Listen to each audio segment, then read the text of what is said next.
Halo, saya Niken Sevira, izin untuk menjawab tugas 1 di mata kuliah ADPU 4441 Pengembangan Organisasi.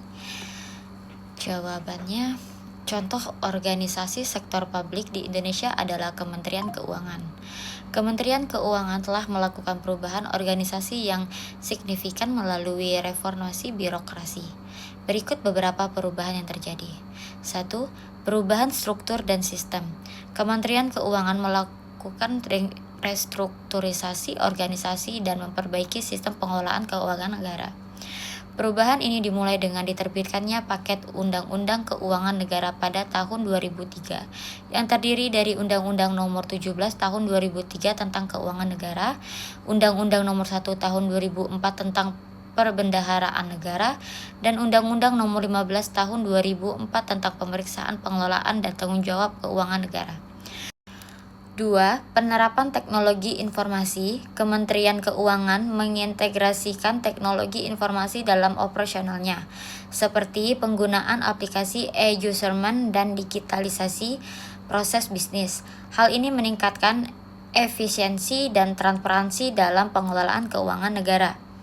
3. Peningkatan pelayanan. Kementerian Keuangan, khususnya Direktorat Jenderal Pembendaharaan, meningkatkan pelayanan kepada stakeholder melalui penyempurnaan standar operasional, prosedur, dan pemanfaatan teknologi informasi. Contohnya adalah penggunaan aplikasi online untuk memproses tagihan dan mengawasi alur pencairan dana. 4. Pemberantasan korupsi. Kementerian Keuangan melakukan upaya pemberantasan korupsi melalui pembentukan KPPN percontohan yang menerapkan standar pelayanan baru dan mengedepankan integritas pegawai. Hasilnya, praktik korupsi dapat diminimalkan dan pelayanan kepada stakeholder meningkat. Perubahan-perubahan ini menunjukkan bahwa Kementerian Keuangan telah melakukan upaya signifikan untuk meningkatkan efektivitas organisasi dan pelayanan kepada masyarakat. Jawaban nomor 1, Kementerian Keuangan perlu melakukan perubahan karena beberapa alasan, yaitu 1.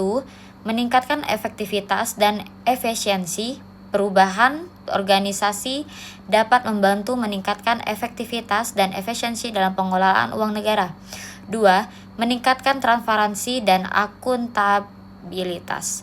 Perubahan organisasi dapat membantu meningkatkan transparansi dan akuntabilitas dalam pengelolaan keuangan negara.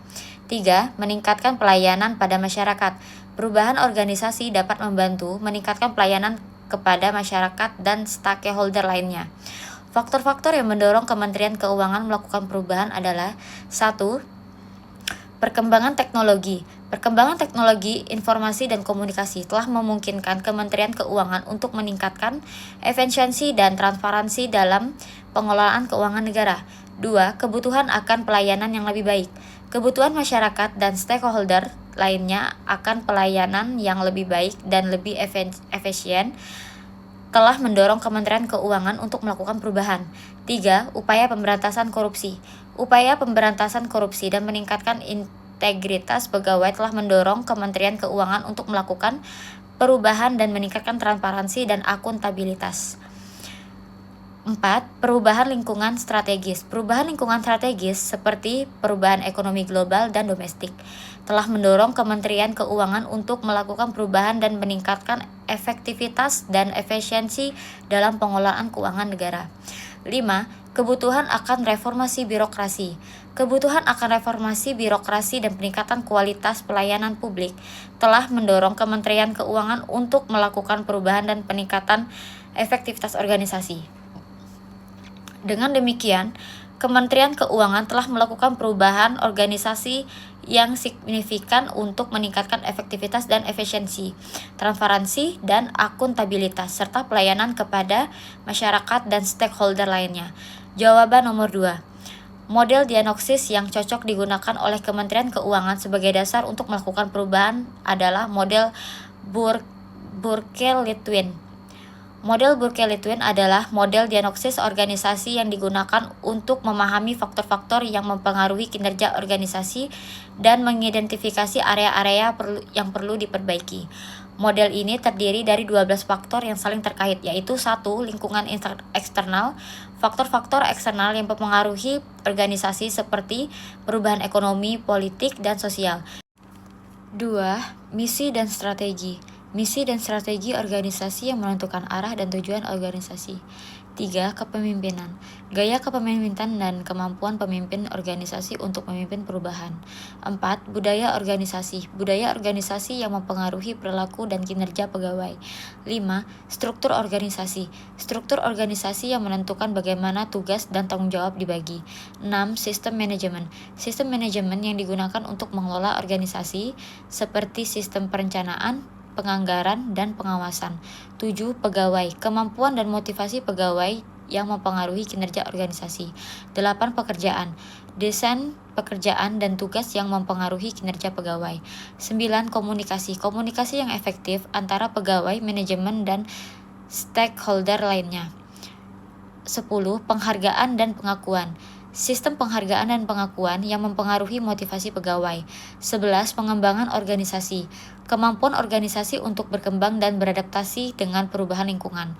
12. Kinerja organisasi. Kinerja organisasi yang diukur dengan indikator-indikator seperti efisiensi, efektivitas, dan kepuasan pelanggan. Mengapa model Burke-Lewin cocok untuk Kementerian Keuangan?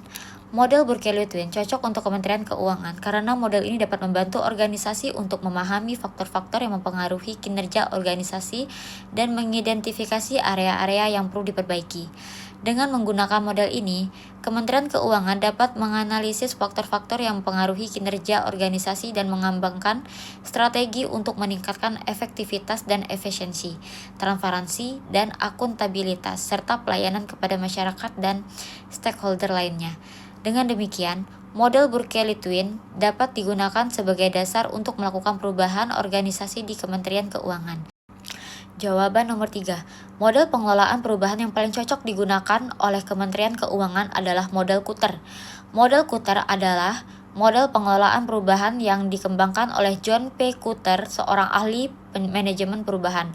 Model ini terdiri dari 8 langkah yang harus diikuti untuk mengelola perubahan organisasi dengan efektif, yaitu 1. Membangun kesadaran akan perubahan. Membangun kesadaran akan kebutuhan akan perubahan dan mengidentifikasi urgensi perubahan. 2. Membentuk koalisi. Membentuk koalisi yang kuat untuk memimpin perubahan dan membangun tim yang solid. 3. Mengembangkan visi dan strategi. Mengembangkan visi dan strategi yang jelas untuk perubahan dan memastikan bahwa visi dan strategi tersebut sejalan dengan misi organisasi. 4. Mengkomunikasikan visi. Mengkomunikasikan visi dan strategi perubahan kepada seluruh pegawai dan stakeholder lainnya. 5. Memperdayakan pegawai. Memberdayakan pegawai untuk mengambil tindakan dan membuat keputusan yang mendukung perubahan. 6. Menghasilkan kemenangan cepat. Menghasilkan kemenangan cepat dan merayakan keberhasilan untuk membangun momentum perubahan. 7. Mengonsolidasi dan mengembangkan perubahan. Mengonsolidasi dan pengembangan perubahan yang telah dicapai dan memastikan bahwa perubahan tersebut berkelanjutan. 8. Menginstitusionalisasikan perubahan yang telah dicapai dan memastikan bahwa perubahan tersebut menjadi bagian dari budaya organisasi. Mengapa model Kutter cocok untuk Kementerian Keuangan? Model Kutter cocok untuk Kementerian Keuangan karena model ini dapat membantu organisasi untuk mengelola perubahan dengan efektif dan berkelanjutan. Dengan menggunakan model ini, Kementerian Keuangan dapat membangun kesadaran akan perubahan, membentuk koalisi yang kuat, mengembangkan visi dan strategi yang jelas, dan mengomunikasikan visi perubahan kepada seluruh pegawai dan stakeholder lainnya. Dengan demikian, model Kutter dapat digunakan sebagai dasar untuk mengelola perubahan organisasi di Kementerian Keuangan dan memastikan bahwa perubahan tersebut berkelanjutan dan efektif. Terima kasih.